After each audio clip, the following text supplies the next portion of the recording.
पवित्र बाइबल में मनुष्य के विवेक ज्ञान के बहुत ही सुंदर दो चित्रण मिलते हैं। इन पर आइए हम एक नजर डालें। प्रेरित पौलुस ने उनमें से एक हमें रोमियो की पुस्तक 2 अध्याय 14 और 15 पद में, और दूसरा हमारे प्रभु यीशु मसीह ने मत्ती का सुसमाचार 6 अध्याय 22 और 23 पद में प्रकट किए हैं। पौलुस ने विवेक की तुलना एक भीतरी साक्षी, एक अंतर्मन न्यायाधीश के रूप में की है। इसकी व्यवस्था करते हुए पौलुस कहता है, फिर जब अन्य जाति लोग जिनके पास व्यवस्था नहीं, स्वभाव ही से व्यवस्था की बातों पर चलते हैं, तो व्यवस्था उनके पास न होने पर भी वे अपने लिए आप ही व्यवस्था हैं। वे व्यवस्था की बातें अपने अपने हृदयों में लिखी हुई दिखाते हैं और उनके विवेक भी गवाही देते हैं, और उनकी चिंताएं परस्पर दोष लगाती हैं या उन्हें निर्दोष ठहराती हैं। अन्य जातियों को कभी भी व्यवस्था नहीं दी गई थी। ऐसा समझा जाता है कि व्यवस्था केवल यहूदियों ही को दी गई, परंतु व्यवस्था की बातें, उसके कार्य अन्य जातियों के हृदयों पर परमेश्वर ने अंकित किए हैं। श्रोताओं, इस पर ध्यान दीजिए। पौलुस ये नहीं कहता कि व्यवस्था उनके हृदयों में लिखी हुई है। यह संभव नहीं जब तक आपका उद्धार न हो। जब आपका उद्धार हो गया तब पवित्र आत्मा परमेश्वर की दैविक व्यवस्था को आपके हृदय में उनका अंकन करना प्रारंभ करती है और आप उचित और अनुचित को जानते हैं। लेकिन फिर भी बिना मुक्ति पाए लोग भी सही क्या और गलत क्या है इसे समझते हैं, क्योंकि उनका विवेक उनमें साक्ष्य देता है। हमारे भीतरी मनुष्यत्व में न्यायालय का आसन लगा हुआ है। एक न्यायाधीश उस सिंहासन पर विराजमान है, और वो न्यायाधीश स्वयं एक साक्षी भी है और स्वयं ही न्याय भी करता है। न्यायासन पर विराजमान वह समस्त मंडली विवेक की संज्ञा से जानी जाती है। न्यायाधीश कानून व्यवस्थाएं नहीं बनाता, वो कानून को लागू करता है। जब आप अथवा मैं कोई सही कार्य करते हैं, तब हमारा विवेक कहता है, बहुत अच्छा, बहुत सुंदर, ये बहुत ही सुखद बात है। वो हमें दोषी करार नहीं करता, हमारे कार्य का अनुमोदन करता है। जब हम कोई गलत कार्य करते हैं, वो भीतरी साक्षी या न्यायाधीश व हृदय स्थल के न्याय सिंहासन पर विराजमान अधिपति हमसे कहता है, तुम एकदम गलत हो, तुमने दोष किया है। और फिर यही बात हमें चोट पहुंचाती है। आप देखिए, विवेक न्यायिक है ना। विवेक किसी कानून व्यवस्था का निर्माण तो नहीं करता, परंतु विवेक उसे विधि निर्माताओं के झुंड में पारित भी नहीं करता। विवेक तो कानून की केवल साक्षी देता है। आप और मैं स्मरण कर सकते हैं, जब हम नन्हे बालक थे, इससे पूर्व से ही आचार और चरित्र की कौन कौन सी बातें हैं, हम उन्हें समझने लग गए थे। उस समय जब हमने कोई गलती की, कोई एक चीज होती थी जो हमें हमारे भीतर सताती थी। जब हम बच्चे थे, लेकिन भीतरी मनुष्यत्व हमें कार्य कर रहा था। विवेक ऐसा ही एक भीतरी गवाह है जो हमारे मन पर तुरंत उंगली रखता है, क्या हमने सही किया या गलत किया। वचन कहता है कि प्रत्येक मनुष्य में ये आंतरिक सामर्थ्य है। ये कोई ऐसी चीज नहीं जिसे हमको विकसित करना पड़ता है, वो वहां भीतर सदा उपस्थित रहती है। परमेश्वर ने हर एक व्यक्ति को एक विवेक या आंतरिक चेतना प्रदान की है। ये बात कितनी स्पष्ट और तथ्यपूर्ण है कि आपका अपना एक भीतरी पहरेदार है, एक चेतना है। इसे हमने परमेश्वर के वचन और बाहरी उदाहरणों से समझा है, परंतु क्या आपकी अपने विवेक से आमने सामने कभी भेंट हुई है?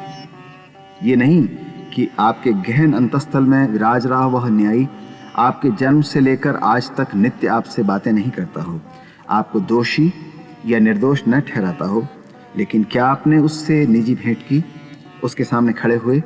ये महत्वपूर्ण प्रश्न है, क्योंकि निरंतर उस विवेक की सुनना, यदि वो परमेश्वर की आत्मिक व्यवस्था में चलाया जाता रहा है, आपके लिए बहुत हितकर है। उसकी मानना जीवनदायी और उसकी अवमानना मृत्युपरक है। मानकर हम उसे ईश्वरीय व्यवस्था में दृढ़ करते हैं, उसका अपमान करने से हम उसे परमेश्वर विरोधी, बहुत कठोर और सत्य के प्रति उदास बना डालते हैं। दृष्टांत के लिए मैं आपसे 2 सगे भाइयों की एक सत्य घटना का विवरण देना चाहूंगा। छोटे भाई से मेरी भेंट तब जेल खाने जाने वाले मार्ग पर हुई। मैं सामने से आ रहा था। उसको हथकड़ियों और सिपाहियों से घिरा हुआ देखकर जो उसे लिए जा रहे थे, मुझे बहुत पीड़ा हुई। मैं उस हथकड़ी पहने भाई के पास रुका। उसने बताया कि पता नहीं क्यों मैंने ये जघन्य हत्या कर डाली। उत्तेजना और क्रोध ने मुझे मजबूर किया। भीतर से मुझे किसी ने नहीं रोका और एक क्षण में बस सब खेल खत्म हो गया। सहयोगी था। इस घटना के कुछ महीने बाद उसी शहर की एक घनी बस्ती में आग लगी हुई थी और लोग चिल्ला रहे थे। और बाकी नुकसान के अलावा एक व्यक्ति किसी घर में आग से घिरे हुए नन्हे शिशु को बचा लाने के प्रयासों में लपटों में प्रवेश करके उस बच्चे को बचा तो लाया, परंतु उसके कारण वो आधा जल गया।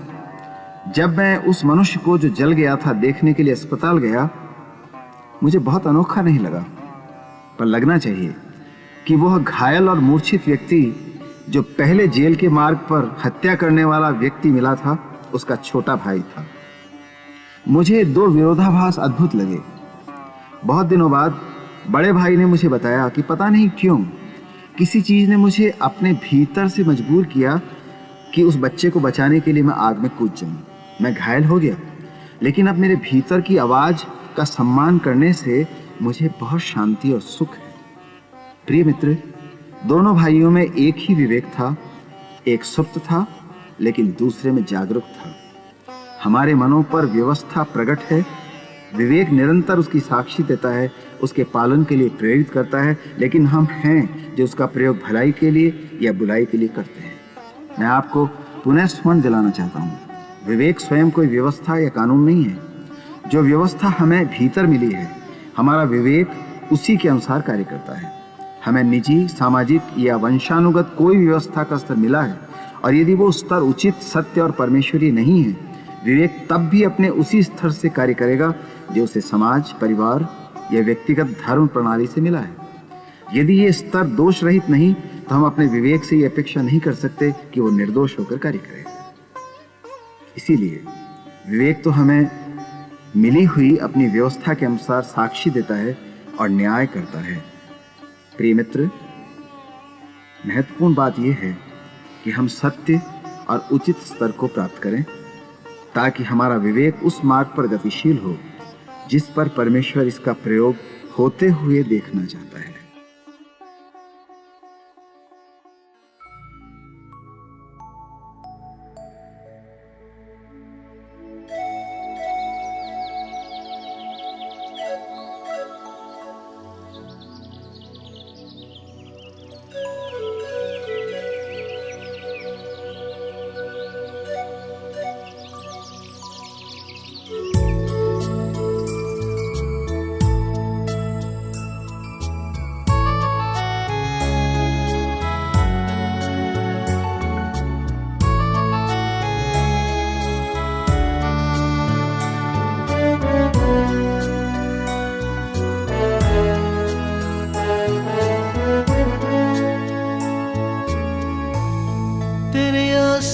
के पास आऊं, कृपा मिलती है।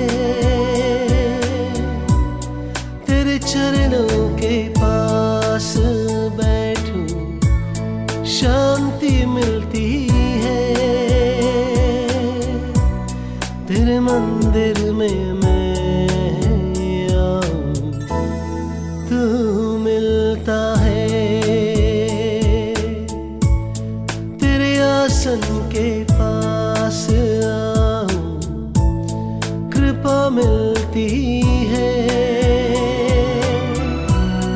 तेरे चरणों के पास बैठूं, शांति मिलती है।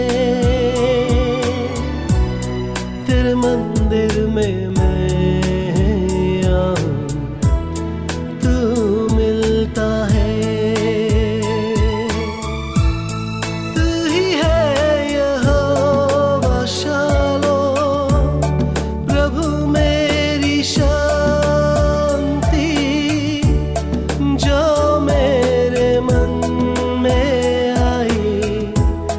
मसीहा को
हाथों को मैं थामूं, सहारा मिलता है।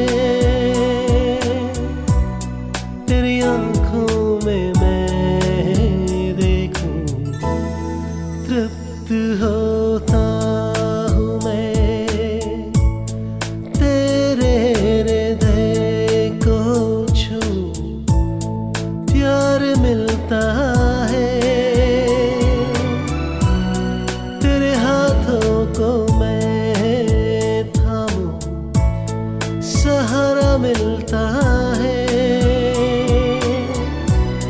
तेरी आंखों में मैं देखूं, तृप्त होता हूँ मैं। तू ही है यहोवा रोही, प्रभु मेरा चरवाहा। हरी चराई में चराता, सुखदाई जल पिलाता। तू ही है यहोवा यीरे, प्रभु जो मुझे देता है। जरूरत को पूर्ण करता, महिमा के धन से। तेरे आसन के पास आऊं, कृपा मिलती है। तेरे चरणों के पास बैठूं, शांति मिलती है। तेरे मंदिर में मैं आऊं, तू मिलता है।